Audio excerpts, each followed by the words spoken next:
Meus amados, nós estamos diante de um texto que relata que Jesus havia entrado em Jericó. E quando Jesus entrou na cidade de Jericó, ele entrou e realizou ali inúmeros milagres. Jesus entrou na cidade que naquela ocasião era uma das cidades mais antigas da época. A primeira menção que nós ouvimos sobre a cidade de Jericó é no livro de Josué, porque assim que o povo de Israel entrou na terra prometida, Jericó era a cidade daquela terra que manava leite e mel, a que possuía a maior fortaleza. Jericó era considerada uma cidade inacessível no tocante à guerra. Por quê? Porque Jericó possuía uma muralha enorme. Por certo, você já deve ter ouvido falar sobre as muralhas da China, onde dá para se passar um veículo por cima daquela muralha, na parte de cima, onde fica ali aqueles que estabelecem a guarda, de tão forte e imponente que é. Pois bem, as muralhas de Jericó eram semelhantes às da China. Por isso, Jericó era considerada, no aspecto de guerra, uma cidade inacessível. Por mais que povos que pudessem se levantar contra ela em guerra, já sabia que não iria conseguir entrar na cidade. Consequentemente, Jericó, com seu exército, se tornava um exército vencedor, porque eles tinham uma visão privilegiada. Por cima das muralhas, eles conseguiam avistar os inimigos de longe.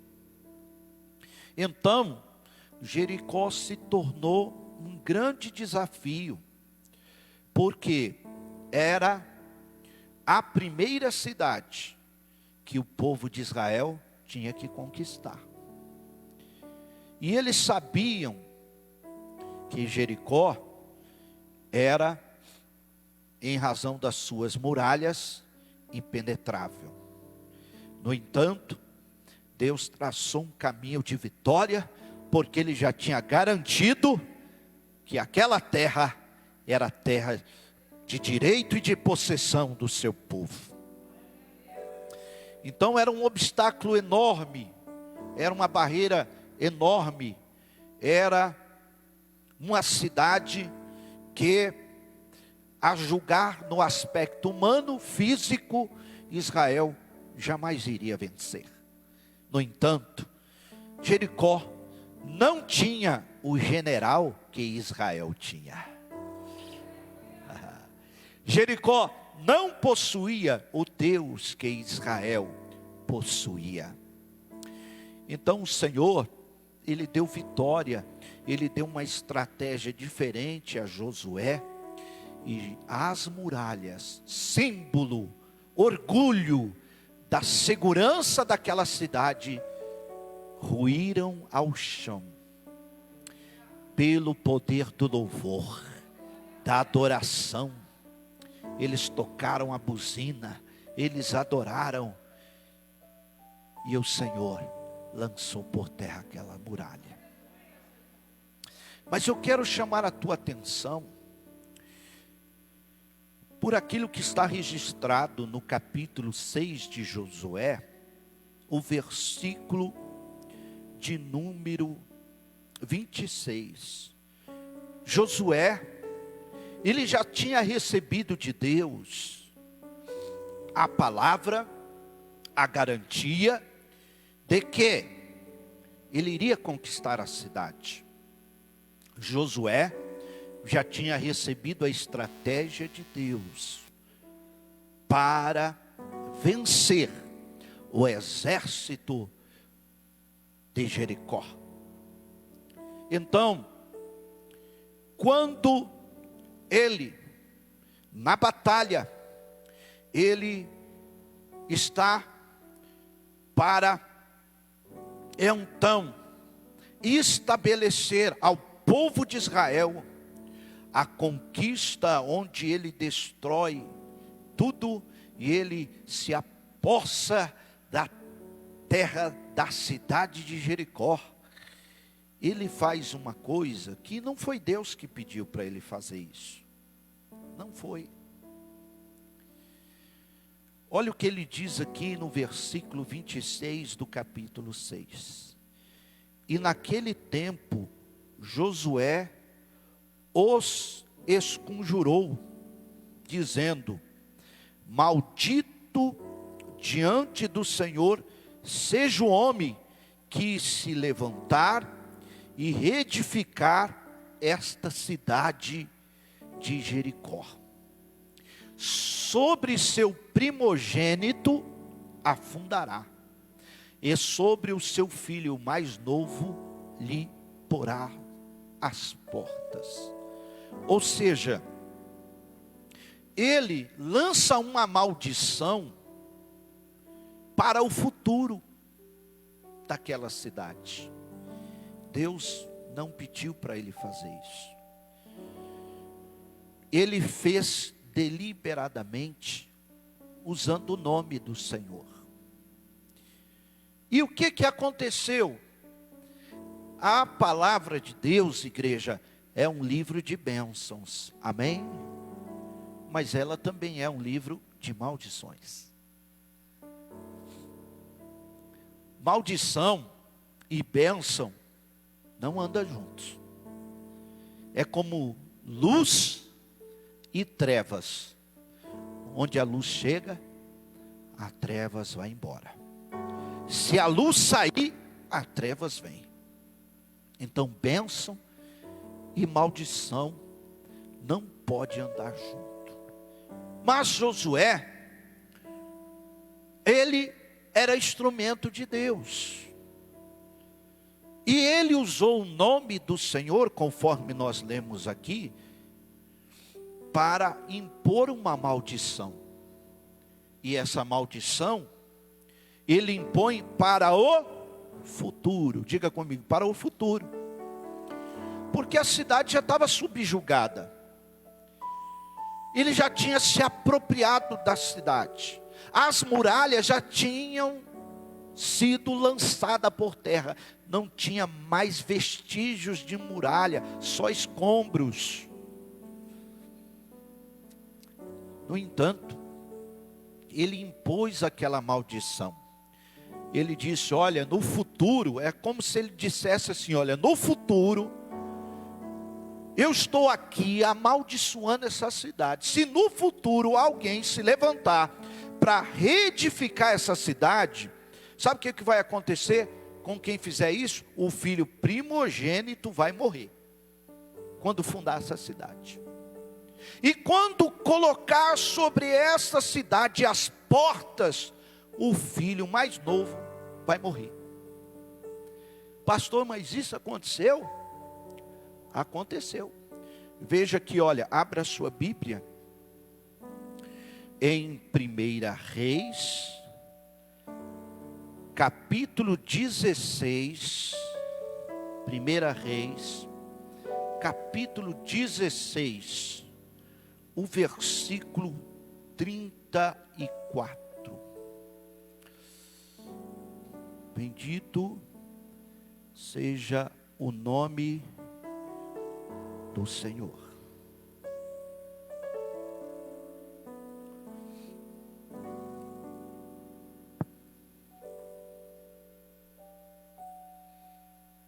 Todos encontraram aí?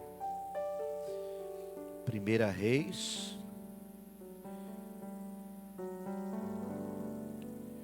capítulo 16, verso 34, está ali, olha. Em seus dias, aqui, o H, no original hebraico, ele tem som de R. Então o nome aqui deste homem é Riel. Em seus dias, Riel, o betelita, edificou a Jericó,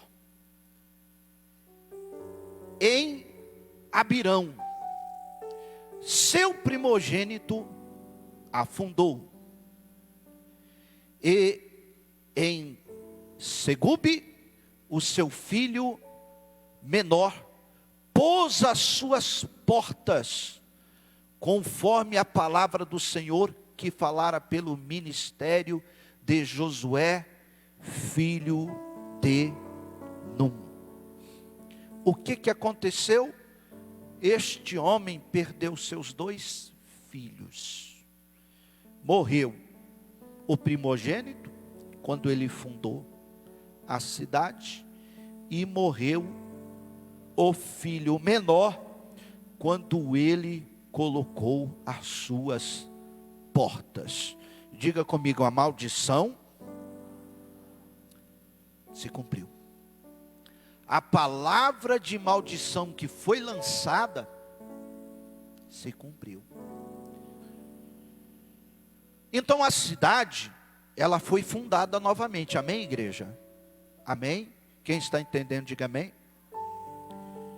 Custou a vida de 2 filhos de um homem que afundou e colocou as suas portas, o primogênito e o caçula. Se cumpriu. Mas Deus, após a palavra de Josué, seu servo, se cumprir, e nós, se formos aqui analisar, o tempo não nos permite, mas se nós formos aqui analisar palavras proferidas por homens de Deus, por mulheres de Deus, nas escrituras sagradas, que amaldiçoaram, Deus, para honrar, fez com que se cumprisse, mesmo sendo palavra de maldição. Mas ele lá na frente, ele decide remover a maldição e colocar a bênção. Um pouquinho mais para frente, nós vamos ver no livro de 2 Reis. 2 Reis, agora um pouquinho mais para frente. Capítulo 2.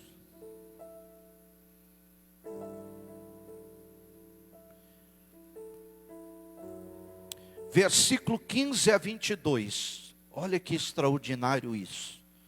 Estamos aprendendo com Jesus. Amém, igreja? Amém? Olha, vendo, versículo 15, vendo, pois, os filhos dos profetas, que estavam de frente onde os filhos de profetas estavam, os filhos dos profetas, disseram: o espírito de Elias repousa sobre Eliseu.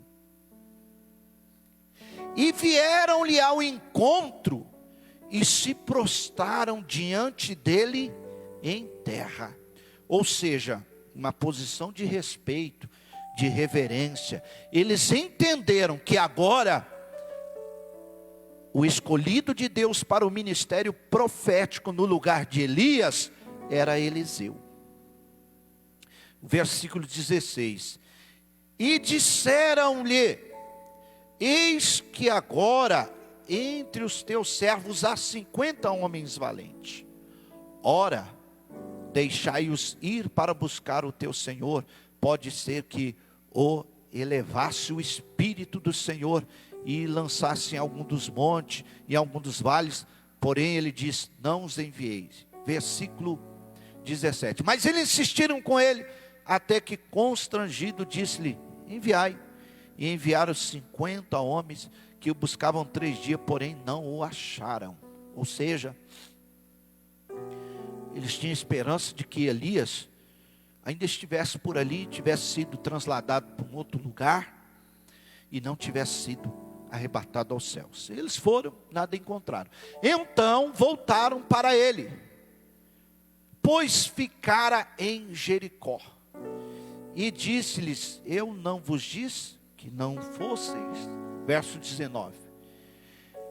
E os homens da cidade de Jericó disseram a Eliseu: olha, eis que é boa a situação dessa cidade, como meu senhor vê, porém as águas são más e a terra é estéril. Diga comigo: ainda nos dias do profeta Eliseu, a maldição estava presente em Jericó. Porque, apesar da cidade ser uma cidade boa, ela não tinha produtividade. Podia plantar o que fosse na terra, não dava nada. Por quê? Porque as águas eram águas más, e a terra era estéril.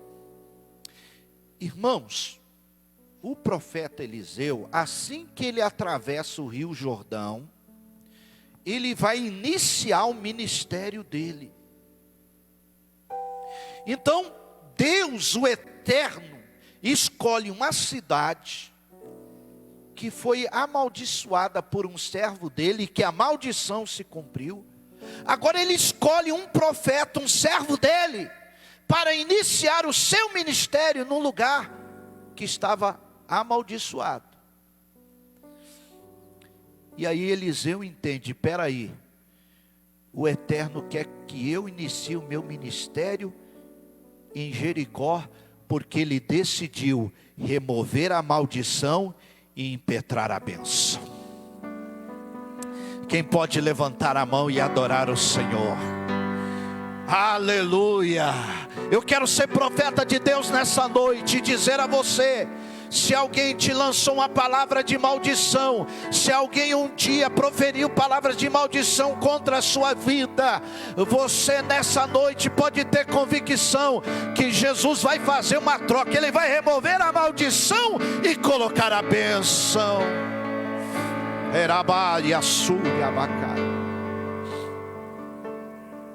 Olha o texto.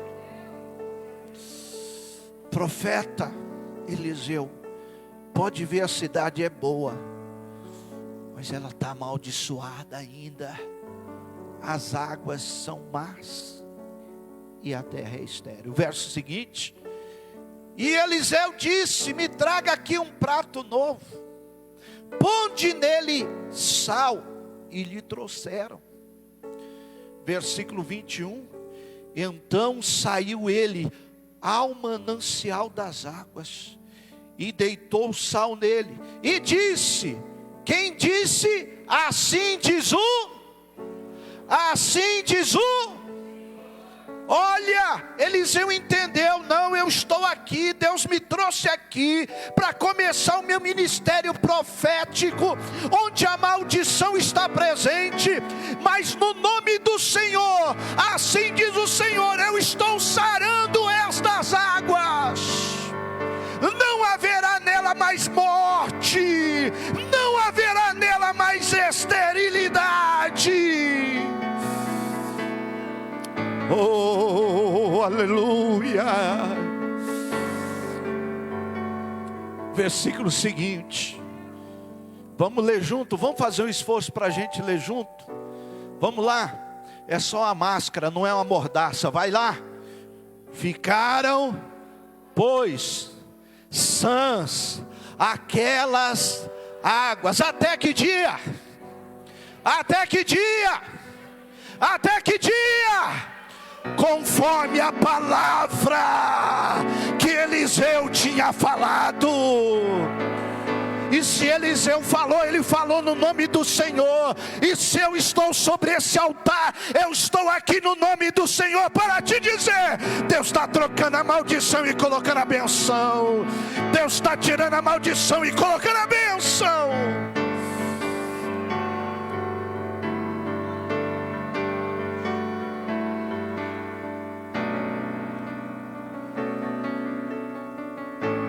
Aí, para não ter sombra de dúvida,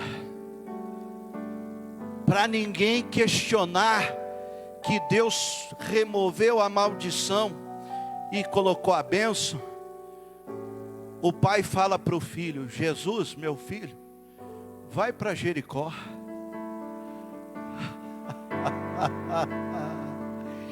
Entra na cidade e mostra que onde eu ponho a bênção, maldição não pode ficar.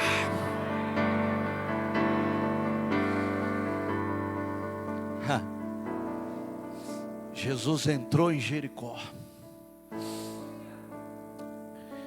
Os seus discípulos, uma grande multidão,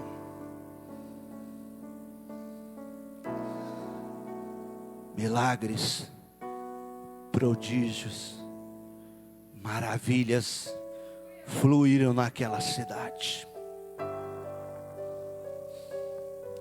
E no texto que nós lemos, no Evangelho de Marcos, capítulo 10, versículo 46 a seguir, a palavra de Deus está dizendo: e depois foram para Jericó. E saindo ele de Jericó com seus discípulos e uma grande multidão. Deixa eu te dizer uma coisa: no Evangelho de Mateus ou de Lucas, você vai encontrar a informação que Jesus curou 2 cegos em Jericó. Só que quando ele entra, ele cura um. Quem pode levantar a mão e glorificar? E quando ele está saindo, uma grande multidão acompanhando. Bartimeu, qual é o nome dele? O cego, filho de Timeu, estava sentado junto do caminho, mendigando.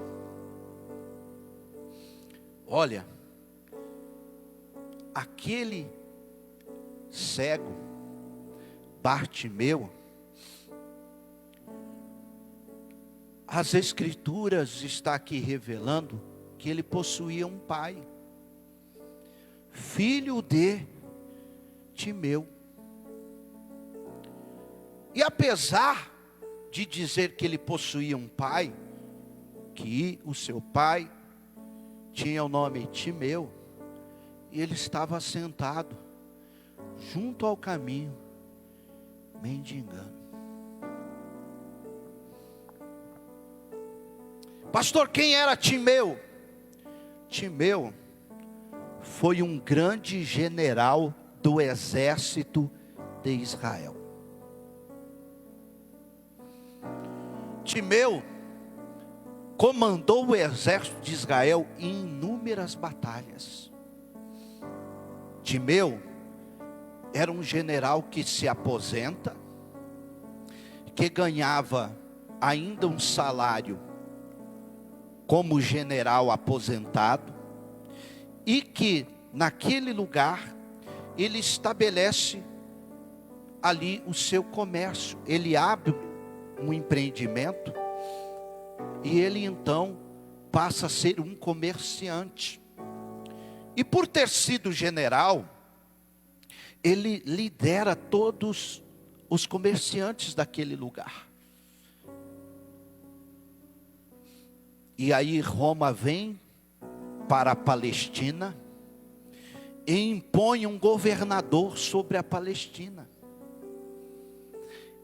E confisca todos os bens, todos os comerciantes agora são obrigados a pagar imposto para Roma. E Roma confisca e tira toda a patente que havia nos homens que serviram o exército de Israel. Ou seja, Timeu perde a aposentadoria. E Timeu se revolta com aquilo. E Timeu se levanta contra o Império Romano e organiza uma rebelião.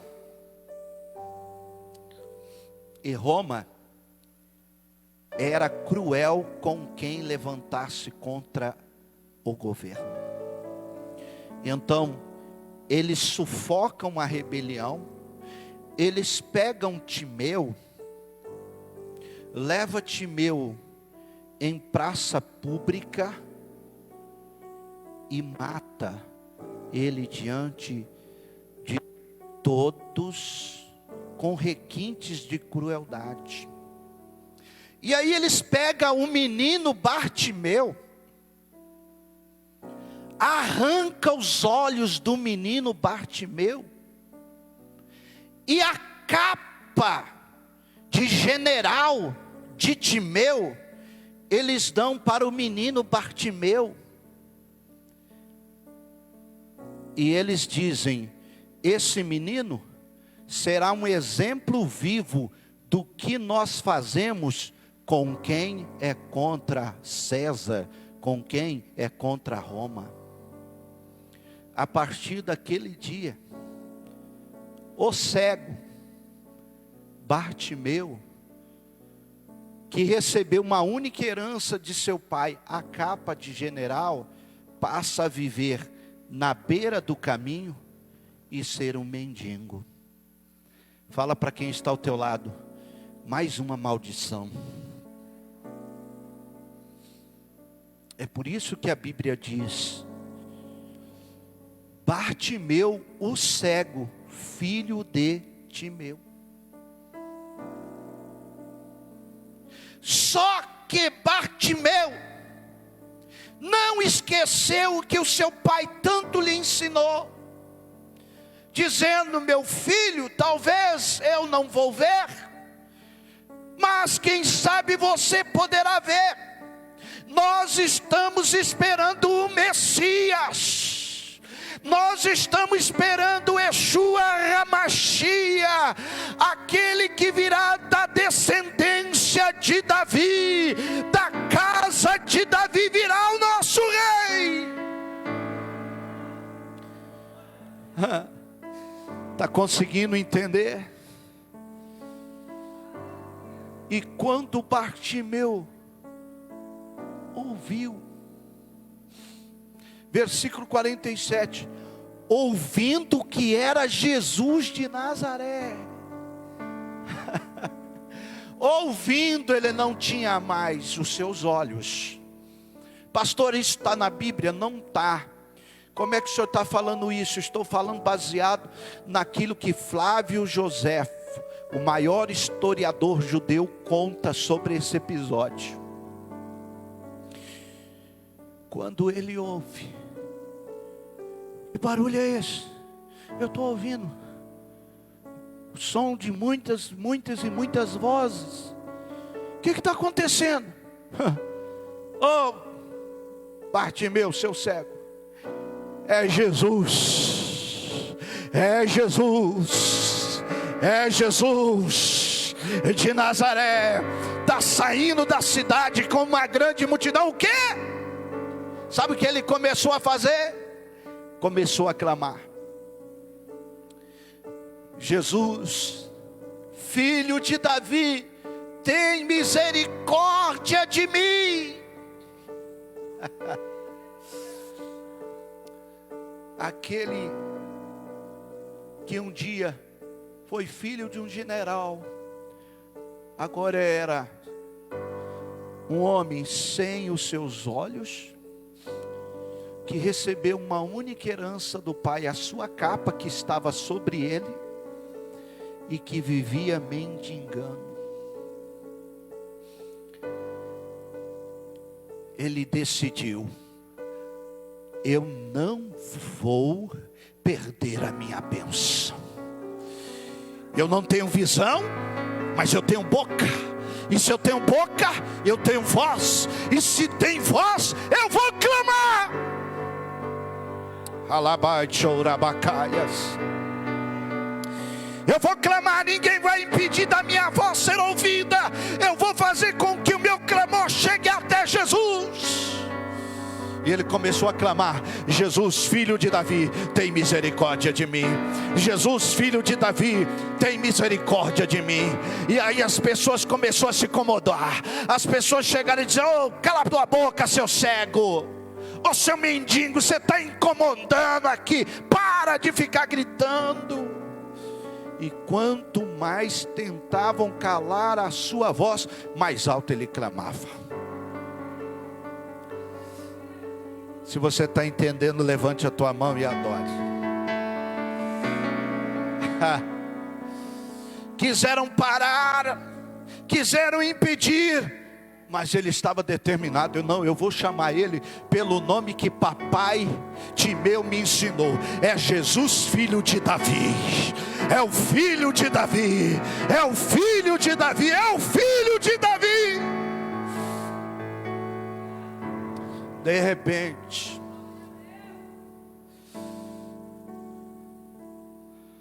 Jesus parou.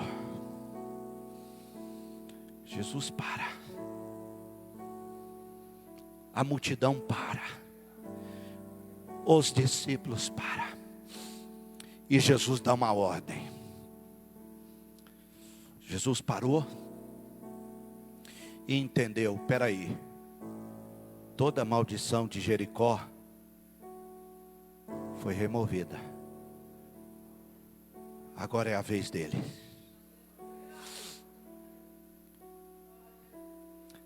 Agora é a vez dele. Eu conheço a história desse homem que é um mendigo. Jesus conhece a sua história. Jesus conhece a sua história. Jesus parou. Quiseram que o cego parasse de clamar, mas quem parou foi Jesus. Porque o clamor chegou até eles.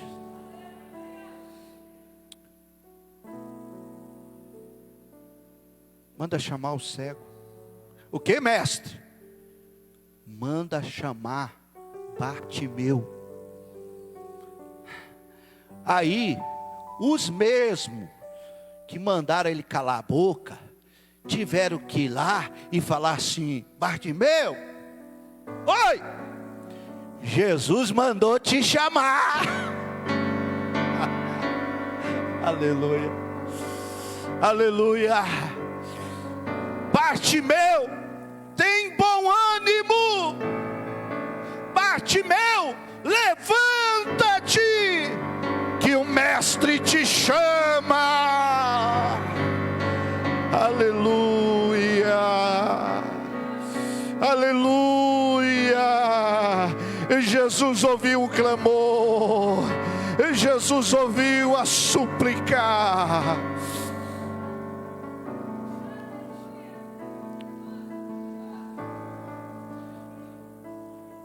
Sabe o que Bartimeu fez? Olha o versículo 50. Sabe o que Bartimeu fez? Quando ele recebe a notícia que Jesus mandou chamar ele, que era para ele ter bom ânimo e se levantar. Sabe o que ele fez? Vamos ler junto. E ele, lançando de si a sua capa, se levantou e foi ter com Jesus. Sabe por que ele não levou a capa? Porque ele sabia que aquela capa, única herança de seu pai, símbolo de maldição na vida dele, já foi removida.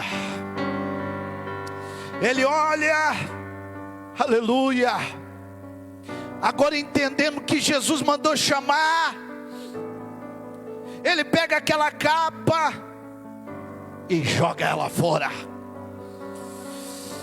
como quem estivesse dizendo: a maldição saiu da minha vida hoje.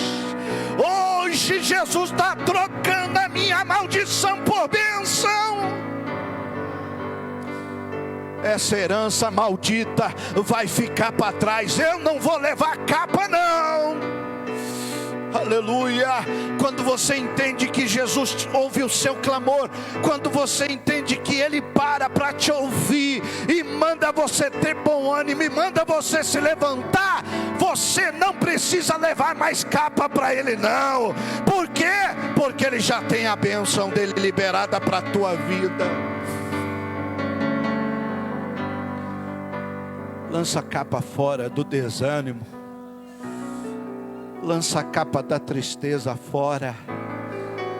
Lança a capa da ansiedade fora. Lança a capa da angústia fora. Lança a capa da depressão fora.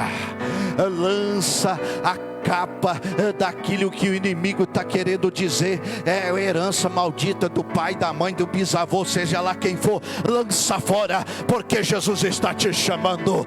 Jesus está te chamando. Jesus está te chamando. Se coloque em pé, igreja, adorando.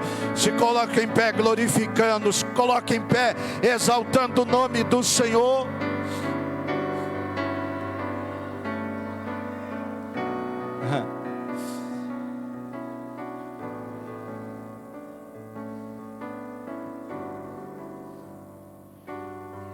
Versículo 51. Agora, Jesus e Bartimeu. Alguém poderia dizer assim: mas ele não trouxe a capa dele. Por que será que ele não trouxe a capa? Ele está sem a capa. Jesus olha para ele e pergunta: que queres que te faça?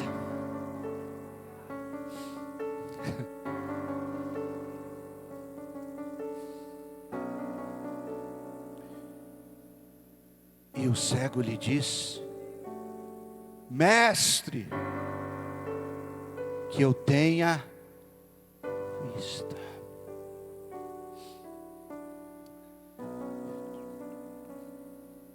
O que Jesus respondeu?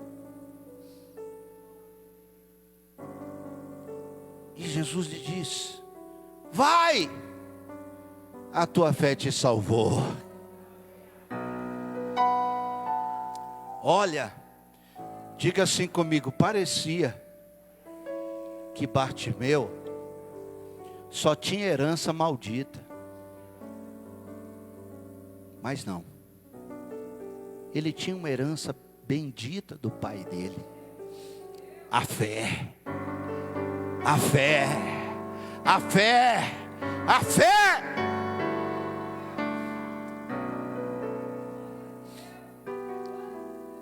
Glória ao Senhor. Agora, um cego que tem os olhos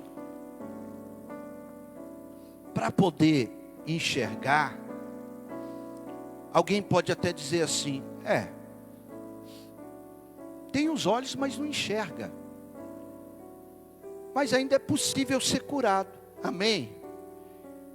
Agora pergunta para quem está ao teu lado: e quando não tem os dois olhos?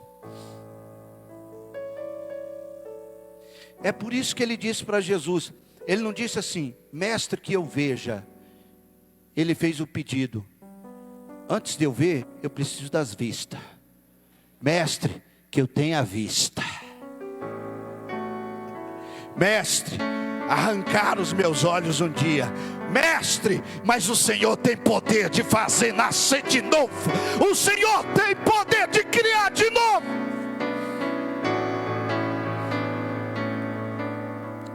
Se arrancaram os seus sonhos com força de você, Jesus pode colocar ele aí dentro de novo. Mestre, que eu tenha vista. Jesus não falou, então receba a vista. Jesus disse, vai, a tua fé te salvou. Qual foi o resultado? E logo viu. E logo viu. Que rumo que ele tomou, pastor? Para onde que ele foi? Jesus falou para ele, vai, tua fé te salvou. E logo ele viu. Mas sabe o que ele decidiu fazer? Ele não decidiu ir embora não. Ele decidiu seguir Jesus. Ele decidiu, não, agora eu vou seguir Jesus pelo caminho. Agora eu vou ser discípulo de Jesus. Agora eu vou mostrar que Jesus removeu a maldição e colocou a bênção na minha vida.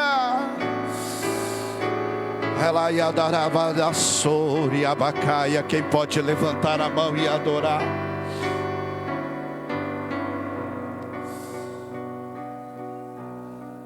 Feche os seus olhos.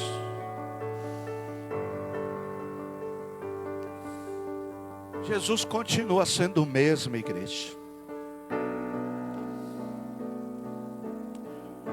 Primeiro, o Eterno removeu a maldição sobre Jericó. Segundo, Jesus entra em Jericó para deixar claro, aqui nunca mais maldição. Agora, o menino que fora humilhado, ultrajado, que lhe arrancaram as suas vistas, tem um encontro com Jesus. Tem uma maldição que lhe pesara há anos, mas ele não se calou. Ele clamou, igreja. Quiseram impedir. Você tem que aprender isso, que na hora que você for buscar a tua bênção, muitos vão querer impedir você de recebê-la. Muitos vão querer agir para tentar sufocar você.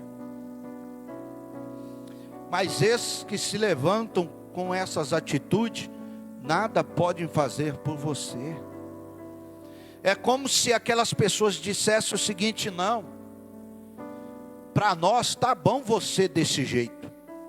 Para nós, você estando aí mendigando, passando fome, sem ter lugar para ir, para nós está ótimo.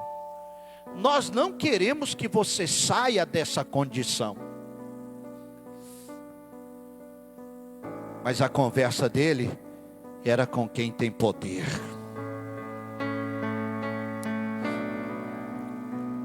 E ele não se deixou se intimidar por aqueles que queria que ele continuasse na vergonha, na derrota e no opróbrio. Quem sabe olharam feio para ele, mas como ele não enxergava mesmo, não fazia diferença. Não tem problema, a minha voz ninguém vai calar. E agora, onde Jesus ia, onde Jesus estava lá Bartimeu. Quem pode levantar a mão e glorificar? Você pode adorar ao Senhor por esta palavra. Você pode agradecer a Deus por esta palavra. Feche os seus olhos, ore a Ele aí agora. Olha, Jesus está aqui.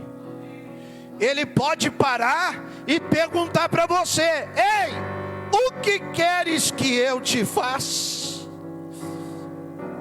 Então, se eu fosse você, eu não perdi a oportunidade e começava a clamar agora. eu começava a clamar agora. Eu começava a clamar: Jesus, filho de Davi, tem misericórdia de mim. Clame, clame, clame. Pode clamar, Ele está ouvindo, Ele está escutando, Ele está ouvindo o teu clamor.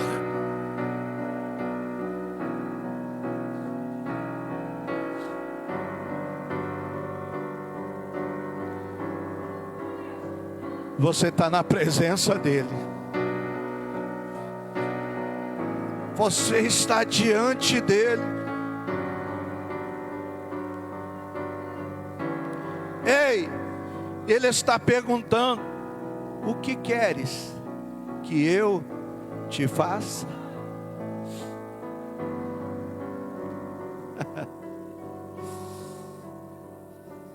Aleluia.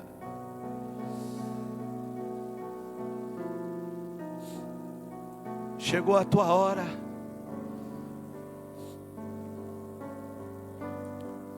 Aleluia.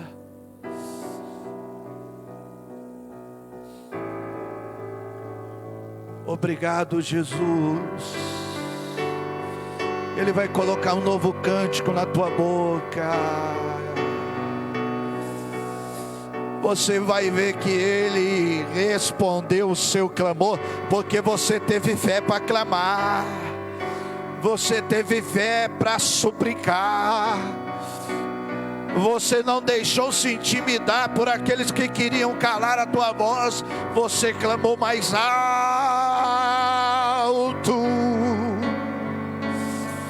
Aleluia. Obrigado, Senhor. Nós te adoramos, nós te bendizemos por tua palavra, em nome de Jesus. Se havia vestígios de maldição, Ele arrancou agora. E o que só agora, pastor? Só a bênção dEle. E a bênção dEle enriquece e não acrescenta dores. Obrigado, Senhor, por tua palavra. Obrigado, Jesus.